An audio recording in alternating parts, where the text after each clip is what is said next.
저는 오늘 본문 말씀을 중심으로 평안과 위로가 필요하다, 평안과 위로가 필요하다라고 하는 말씀의 제목을 가지고 하나님 말씀을 증거하며 은혜를 나누고자 합니다.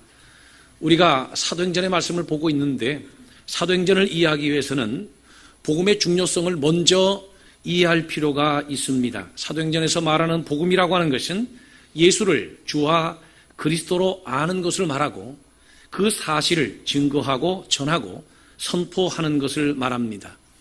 이 일을 위해서 성령을 보내주셨고 사도들을 세웠으며 사도 바울을 선택하셨던 것입니다. 사도행전 15장에 보면 베드로가 일어나 말합니다. 내 입에서 복음의 말씀을 들어 믿게 하시려고 오래전부터 너희 가운데서 나를 택하신 것이다. 사도행전 16장에 보면 10절에서 바울의 고백이 나옵니다. 이는 하나님이 저 사람들에게 복음을 전하라고 우리를 부르신 줄로 인정함이로라. 그래서 바울은 사도행전 20장 24절을 통하여 결단하며 고백하기를 나의 달려갈 길과 주 예수께 받은 사명 곧 하나님의 은혜의 복음을 증거하는 일을 마치려 하면은 나의 생명을 조금도 귀한 것으로 여기지 아니하노라 그랬습니다. 실제로 초대교회 때에 하나님의 복음이 전파되는 것을 목숨을 걸고 막으려고 했던 사람들과 목숨을 내어놓고 생명을 걸고 전하려고 하는 사람들 사이에 갈등의 역사를 보여주고 있습니다. 왜 그럴까요? 그만큼 복음이라고 하는 영향력이 크고 강하기 때문입니다. 여러분, 예수 그리스도를 믿는 방법 외에 혹시 구원의 방법이 있습니까? 없지요. 예수 그리스도를 믿는 방법 외에 하나님의 자녀가 될 수 있는 길이 있습니까? 없습니다.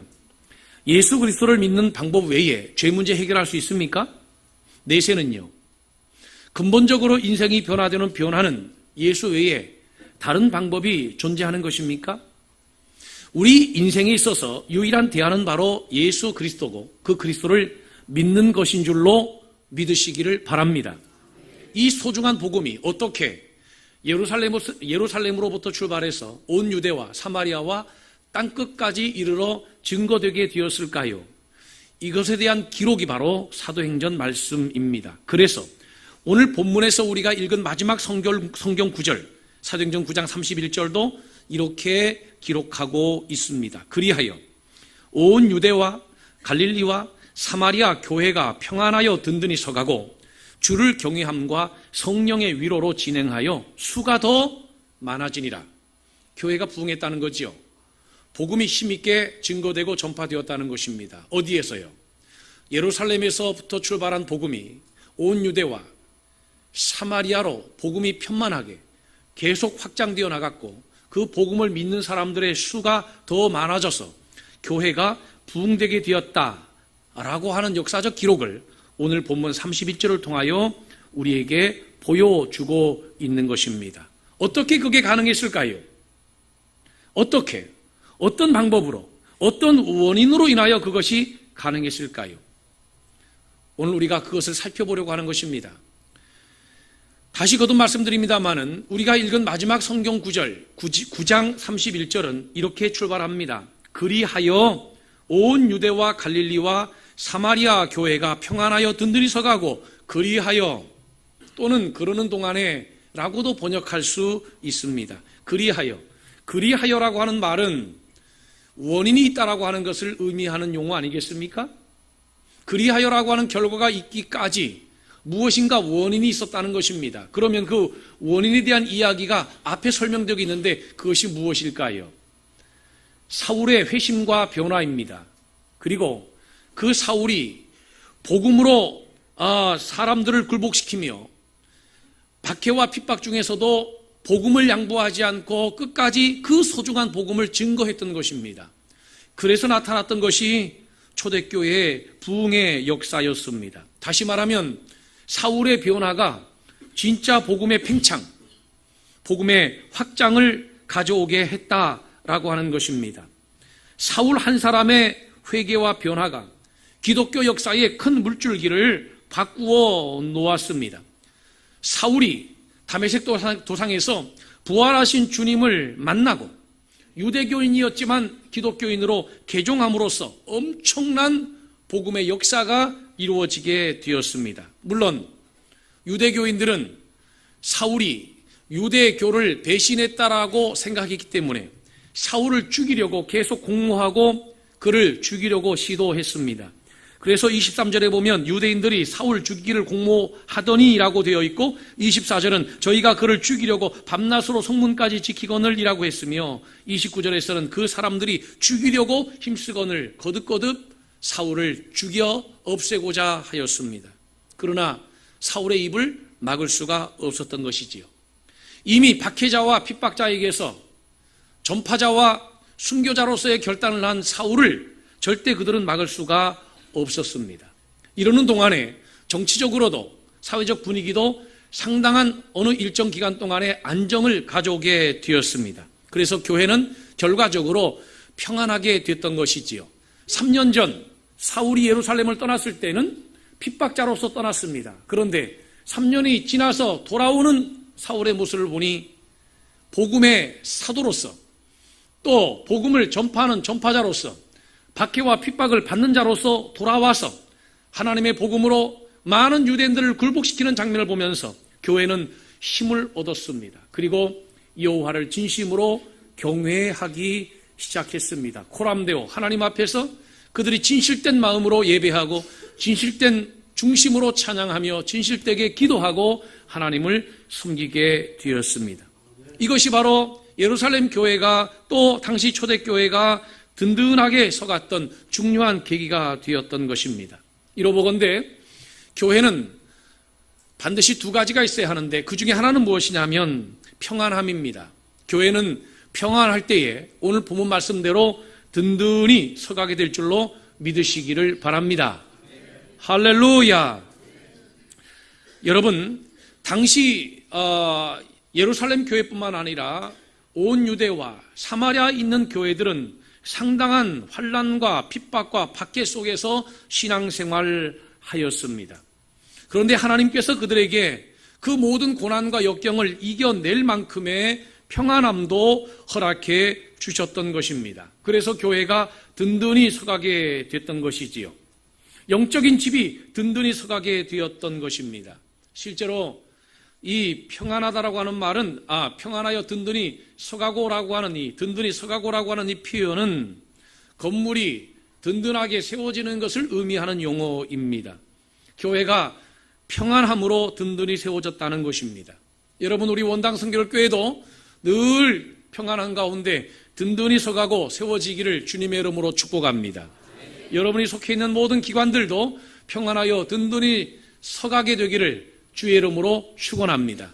그리고 여러분들의 가정 또한 가문들도 다 평안하여 든든히 세워지는 가정이 되기를 주 예수 그리스도 이름으로 축복하고 축원합니다. 어느 집이든 분쟁하면 바로 세워질 수가 없습니다. 누가복음 11장 17절에서 예수님이 말씀하셨지요. 스스로 분쟁하는 나라마다 황폐해지며 스스로 분쟁하는 집은 무너지느니라. 싸우는 가정은 절대 바로 세워질 수 없습니다. 그래서 교회도 그렇습니다. 교회도 먼저는 평안함이 있어야만 합니다. 그래서 교회를 세워갈 때에 교회에 감독을 세워가고 종교 지도자지요. 그리고 안수하여 집사를 세워갈 때에 그 자격이 무엇입니까? 디모데 3장에서는 자기 집을 잘 다스리는 자라야 할 것이라고 했습니다. 심지어 자기 집을 다스릴 줄 알지 못하면 어찌 하나님의 교회를 돌보리요라고 말씀하기까지 했습니다. 자기 집을 잘 다스려서 자녀들로 모든 공손함으로 복종하게 하는 자라야 하나님의 교회에서도 그 지도자의 역할을 감당할 수 있다라는 것입니다. 오죽하면 고린도후서 5장 18절에서 우리에게 화목케 하는 직분을 주셨다고 했습니다. 여러분, 교회의 지도자는 화목케 하는 직분이에요. 우리 모두가 다 공동으로 가지고 있는 한 가지 과제가 있습니다. 그것은 내가 속해 있는 공동체를 평안함으로 이끌어가는 것입니다. 평안함으로 섬기는 것입니다. 내가 있는 한 내 가정은 분쟁이 없어야 하고, 내가 있는 한 내 교회는 분쟁이 없어야 하고, 내가 있는 한 내가 속해 있는 공동체는 평안하여야만 합니다. 그것이 바로 평화의 도구로 우리가 쓰임받는 것이고, 그것이 바로 하나님이 우리를 선택하신 선택의 목적이라고 할 수 있습니다. 이번에도 우리가 임직자들을 세우면서 장로님들과 함께 2차례나 모여서 사람을 이야기한 것이 아니라 어떤 사람을 세워야 할 것인가에 대한 자격을 이야기할 때에 가장 신경 쓰면서 고민한 것이 무엇이냐면 그분이 가정의 신앙을 잘 다스리고 가정의 신앙을 잘 이끌고 있는가, 그분이 그 자녀들을 신앙으로 잘 양육하고 있는가, 그분이 그 가족을 잘 신앙으로 인도하고 있는가, 그것이 가장 중요한 점이었습니다. 내 가정을 다스릴 줄 모르면서 어떻게 교회를 다스리고 신앙 공동체를 섬길 수 있겠는가, 그것이 바로 저희 당의원들의 고민이었고 고민의 핵심이었습니다. 여러분, 누가 하나님의 일을 힘있게 능력 있게 감당할 수 있는가? 평안함의 직분이 무엇인지를 잘 이해할 줄 알고 함께 공감할 줄 알고 또 그 속에서 섬길 수 있는 사람이어야만 하는 것입니다. 교회가 그렇습니다. 교회가 다양한 사람들을 다양하게 끌어안고 품을 수 있을 때에 그 교회는 건강해집니다. 그리고 그 교회는 든든해집니다. 그 교회는 세워질 수 있는 것입니다. 할렐루야. 그러므로 교회는 믿음을 담아낼 수 있는 인품을 갖추어야 해요. 은사와 직분을 담아낼 수 있는 품격과 덕을 먼저 갖추어야 한다는 것입니다. 이것은 가정에서부터 연습할 수밖에 없는 것입니다. 가정에서부터 말입니다. 남편들은 아내를 지극히 사랑하고 아내들은 남편에게 복종하며 자녀들은 부모에게 복종하고 부모를 존귀 여기며 부모들은 자녀를 노엽게 하지 아니하는, 이것부터 가정에서 실천되어야만 하는 것입니다. 이것이 직장으로 옮겨져서 지금은 어떤 종과 주인의 관계는 아닙니다만은 직원이 경영자를 존중히 여기고 눈속임, 눈가림으로 일하지 아니하고 상전을 대할 때 주님 대하는 것처럼 진실함으로 대하고 상전은 직원들을 대할 때 공갈과 협박으로 하는 것이 아니라 따뜻한 사랑과 배려와 또 사랑으로서 그들을 대하는, 이것이 바로 사회의 저변으로 계속 퍼지고 흩어져야 하나님의 나라가 이 땅에 제대로 이루어진다라고 하는 사실을 믿으시기를 바랍니다. 저는 이번 명절 연휴 기간에 국립현대미술관을 자녀들과 함께 찾았어요. 우리 가족이 함께 갔습니다. 그 주제가 뭐냐면 페미니즘이었어요. 페미니즘. 근대 여성이 다시 온다 이런 주제입니다. 현대 여성이, 새로운 여성의 시대가 다시 온다? 새로운 여성이 다시 온다? 그런 주제였던 것 같습니다. 그런데 그 핵심 키워드는 페미니즘입니다. 여러분, 페미니즘이 뭐예요? 정치적으로, 사회적으로, 문화적으로 여성과 남성을 차별하는 것에 대한 반대하는 운동과 그 반대하는 것에 대한 어떤 이슈가 바로 페미니즘 아니겠습니까? 남자가 할 수 있는 것은 여자가 동일하게 할 수 있다. 남자와 동일한 권리와 책임을 주장하고자 하는 어떤 그 운동의 일환들을 페미니즘이라고 하지 않아요? 진정한 페미니즘이 뭡니까? 내가 아내로서 왜 남편인 당신한테 복종해야 되는데, 내가 남편으로서 왜 너만 사랑해야 되는데, 뒷집 여자도 있는데 왜 내가 너만 사랑해야 돼? 여러분, 그게 진정한 페미니즘입니까? 그게 진짜 페미니즘이에요? 진짜 페미니즘이 뭡니까? 너하고 나하고 똑같은데 왜 내가 너 말 들어야 되는데? 그게 여러분 페미니즘입니까? 과거에 가부장적인 잘못된 제도에 대한 반성, 이것은 페미니즘이 우리에게 시사하는 대단히 큰 어떤 반성의 어떤 과제를 주었다고 생각합니다. 그건 동의합니다. 그러나 진짜 페미니즘이 뭐냐? 아내를 아내로서 인정하는 거예요. 그래서 아내를 사랑하는 겁니다. 나의 모든 것을 다 통해서 아내를 사랑하는 거예요. 다시 말합니다. 아내만 사랑하는 거예요. 어떤 사람은 그래요. 목사님, 그 대화 상대 있지요? 왜 자기 아내하고는 말문을 닫고 거기 가서 대화합니까? 입이 삐뚤어졌어요? 그 여자 만나서 대화하게? 왜 내 아내를 놔두고 딴 데 가서 대화를 하냐고? 예? 목사님, 제 아내를 몰라서 그렇습니다. 왜 그렇게 만들었어? 그거 여러분 아닙니다. 아내도 마찬가지예요. 여러분, 아내가 남편에게 복종하는 것은 복음이에요. 신앙입니다. 교회가 그리스도에게 복종하듯이 아내는 남편에게 복종해야 되는 거예요. 그것이 뭐냐면 권리입니다. 다른 여자가 내 남편에게 복종하면 안 돼요. 나만이 내 남편에게 복종해야 되는 게 권리입니다, 여러분. 그리고 동시에 물론 책임인 것이죠. 남편이 아내를 왜 사랑해야 되느냐? 그리스도가 교회를 그렇게 하니까, 그리스도가 교회를 보양함 같이, 사랑함 같이 남편들은 아내를 사랑해야 돼요. 그게 기본이 돼야 합니다. 그게 진짜 페미니즘이에요. 가부장을 얘기하는 게 아니에요. 아내는 아내로서 사랑을 받아야만 합니다. 남편은 남편으로서 존중을 받아야만 합니다. 할렐루야. 이것이 바로 가정의 질서가 바로 세워지는 것이고, 이것이 사회의 저변으로 다 흘러가야 되는 것이에요. 그게 왜 차별입니까? 아니, 아내가 남편에게 사랑받는 게 차별이에요? 왜 나만 당신한테 사랑받아야 되는데 나도 당신을 사랑할 거야? 그 좋지요. 그러나 존경이 빠지면 안 되지 않겠어요? 그렇잖아요? 피차에 서로 복종하고 피차에 서로 사랑하고 존중하는 것, 그것이 바로 진정한 페미니즘 아니겠냐는 거예요. 이것이 가정에서부터 연습이 되고 훈련이 돼야 됩니다. 내 집에 자녀들을 웃지 못하게 하는 남편이 사회에 나와서 뭐 하겠어요? 내 남편 하나도 행복하게 해주지 못하는 아내들이 나와서 뭐 하겠어요? 가정에서부터 행복을 연습해야 돼요. 가정에서부터 평안을 연습해야 돼요.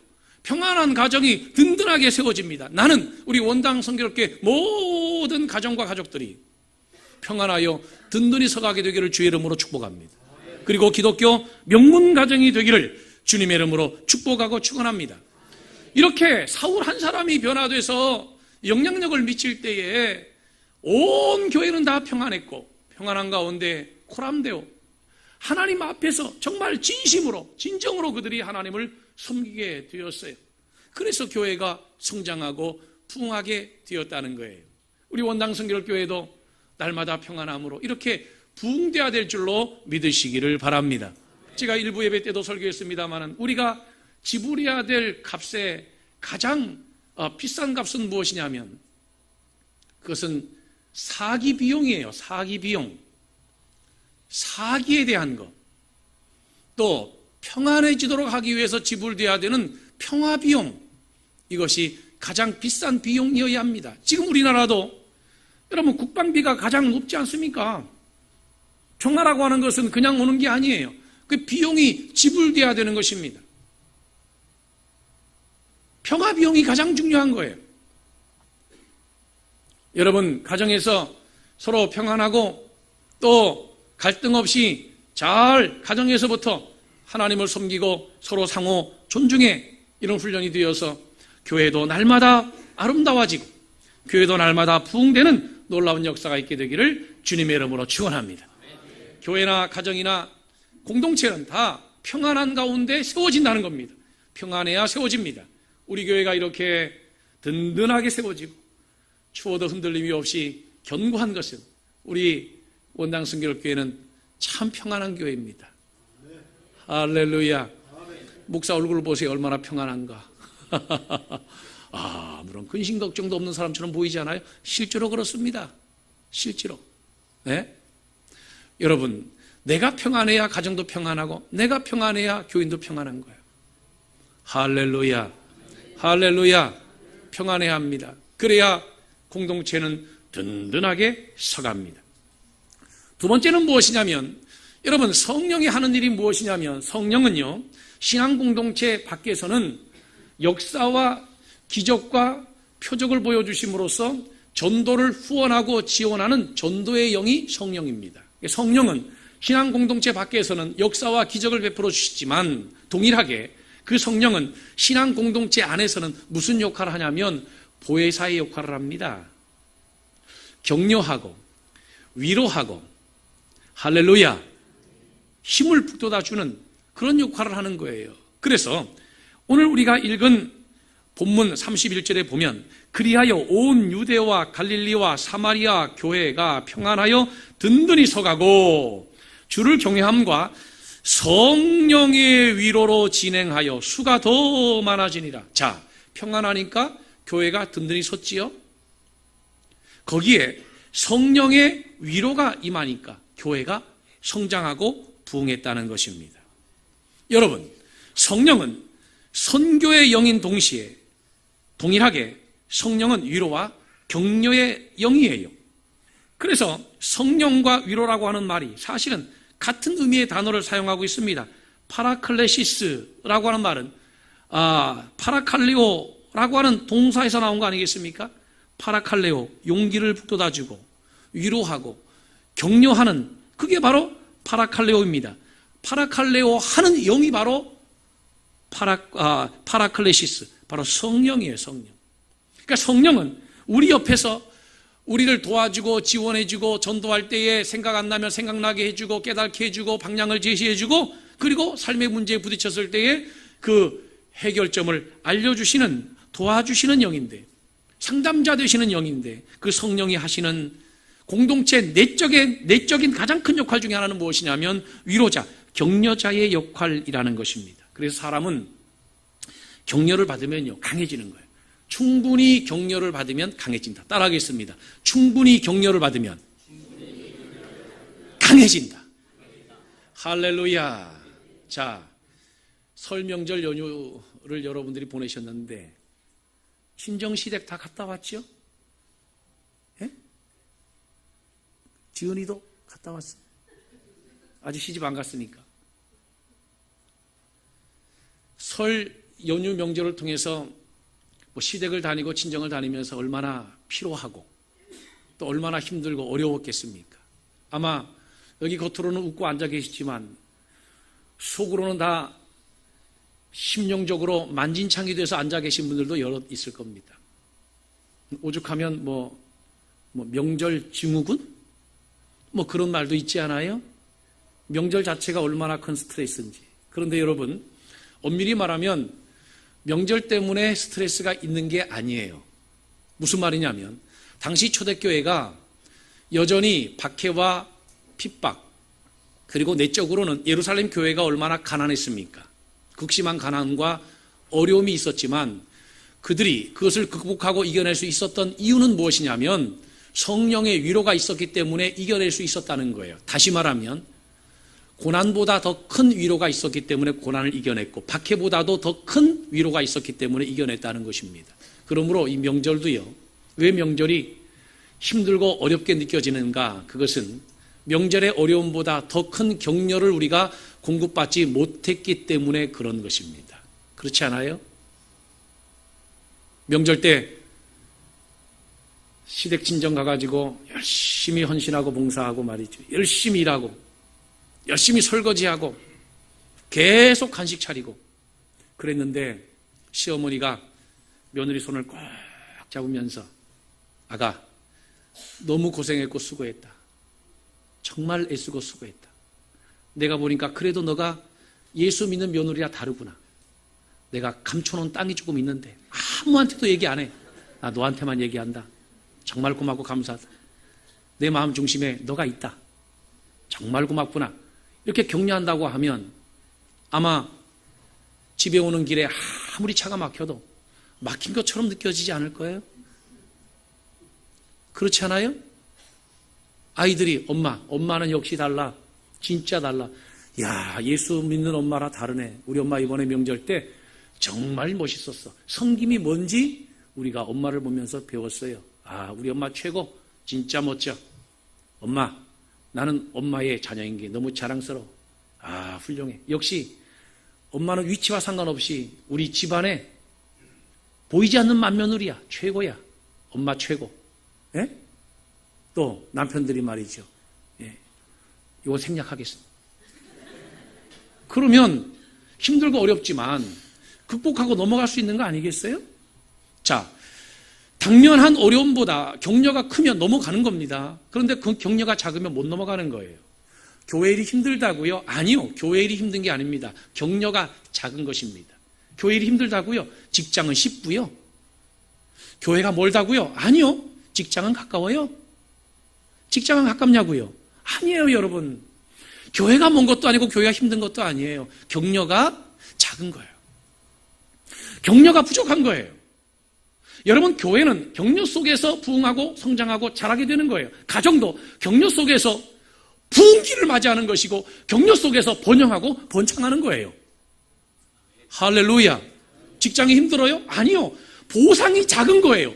직장이 힘든 게 아니라 보상이 작은 거예요. 보상이 크다면 아무리 직장의 삶이 물리적으로 힘들다 할지라도 우리는 견뎌냅니다. 이겨냅니다. 극복합니다. 그렇지 않아요? 여러분, 격려는 고래도 춤을 추게 합니다. 격려는 사역자들이 힘을 내게 하는 거예요. 힘있게 사역할 수 있도록 하는 거예요. 할렐루야. 그게 바로 격려입니다. 그러므로 교회는 평안하면 세워지고 격려가 넘치면 그 교회는 부흥하게 되어 있는 거예요. 위로가 넘치면 그 교회는 부흥하게 되어 있는 거예요. 할렐루야. 목사님 설교 최고입니다. 인터넷 설교 매주 듣습니다. 그러면 우리 교회는 말씀에 풍요로움이 생기는 거죠. 할렐루야. 목사님, 좀 짧게 하시지요. 어차피 예수 잘 믿자고 하시는 말씀 아니에요. 그러면 설교 한번 나겠어요? 예? 목사님, 설교 그렇게 오래 하지 마세요. 15분 넘는 설교는요, 죄인도 회개를 포기합니다.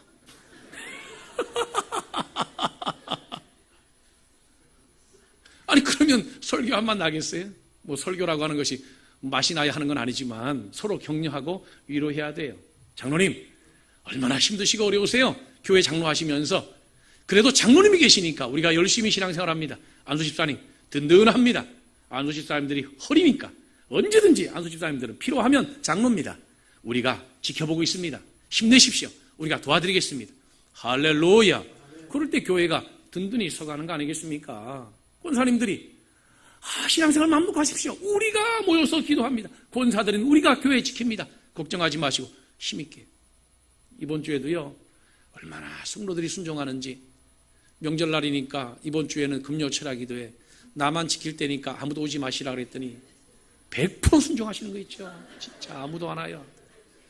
세뱃돈을 김비자 사모 시켜갖고 두툼하게 이만큼 만들어 놓고 기다리고 있었어. 예, 누구라도 오면 주려고 이만큼. 예, 김비자 사모가 저녁 때 와가지고, 목사님 아무도 안 오니까 내 거지요? 다시 다 챙겨갔어. 이야, 얼마나 순종을 잘하는지. 예배 오지 말라고 하는 말은 왜 이렇게 잘 듣는지. 여러분, 우리에게는 고난과 어려움을 극복해야 되는 그러한 연단도 필요하지만 때로 그것을 극복하고도 남는 하나님의 위로, 성령의 위로가 필요한 줄로 믿으시기를 바랍니다. 내가 흔들리는 것은 고난 때문이 아니에요. 내가 흔들리는 것은 가난 때문이 아니라고요. 내 아내가 지금 방황하고 흔들리는 것은 어려워서 그런 게 아니에요. 위로가 부족하기 때문에 그래요. 교회 사역자들이 방황하고 흔들리는 것은 사역의 조건이 어려워서 그런 게 아니에요. 위로가 부족하기 때문이에요. 그러면 그 위로는 어디에서 오는 것인가? 오늘 본문에 보니까 성령의 위로라고 되어 있지요? 성령의 위로입니다. The Holy Spirit. 성령의 위로입니다. 성령의 위로. 위로하시는 성령이 우리에게 충만히 임할 때, 우리가 성령의 위로를 충만히 받고 우리가 먼저 위로가 넘칠 때에 다른 사람을 위로할 수가 있는 것이에요. 잘 이해 안 가십니까? 여러분, 어머니들의 얼굴 표정이 왜 그래요? 어머니들의 얼굴 표정이 왜 짜증이 배어 있느냐는 거예요. 그것은 내 아버지로부터 충분한 위로가 없기 때문에 내 어머니의 얼굴이 짜증이 배어 있는 거예요. 남편으로부터 충분한 위로를 받은 사람은 자녀에게 줄 위로가 있어요. 그리고 그 위로를 받은 자녀들은 친구들과 동료들에게 그 위로를 나누면서 행복하게 인간관계를 가져갈 수가 있어요. 그런데 남편에게 받는 위로가 부족하니 자식에게 나눠줄 위로가 없는 거예요. 그렇지 않아요? 남편의 얼굴이 왜 그래요?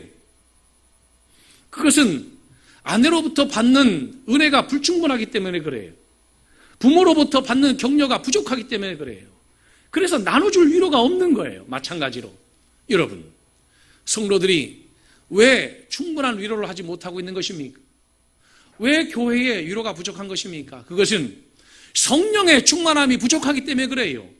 성령으로부터 충만한 위로가 임해야 그 위로를 서로 나눌 수가 있는데 은혜가 떨어졌으니 어디에서 위로를 만들어서 어디에서 위로를 조작해서 그 위로를 나누겠습니까? 그러므로 교회는 성령과 은혜가 충만해야 합니다. 그래야 교회 속에 위로가 충만하고 그래야 교회가 자라고 성장하게 되는 거예요. 믿어지면 아멘 합시다.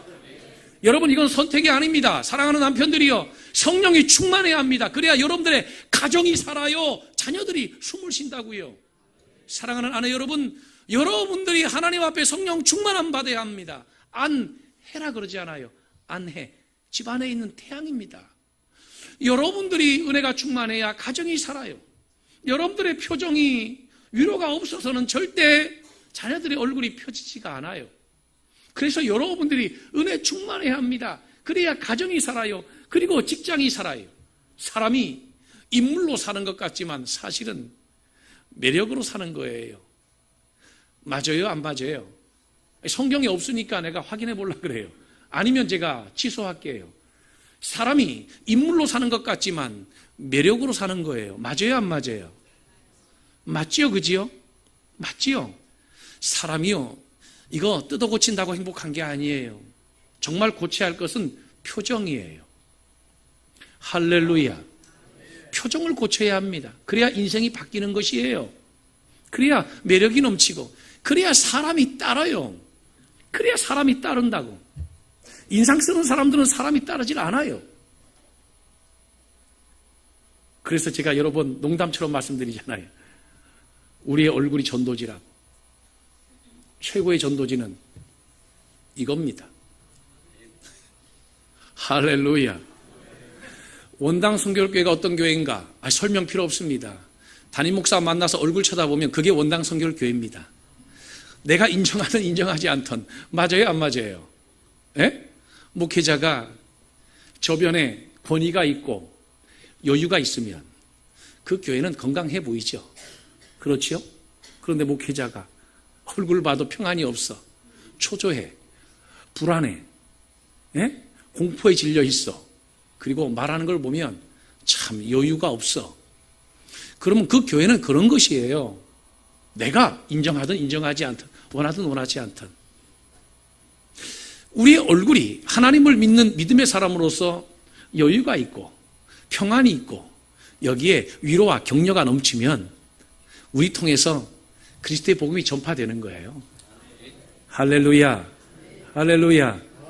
제가 이번 연휴 때 읽은 책이 하나 있는데 그 책에 보다 보니까 일반서적인데요. 이번에 산 건데요.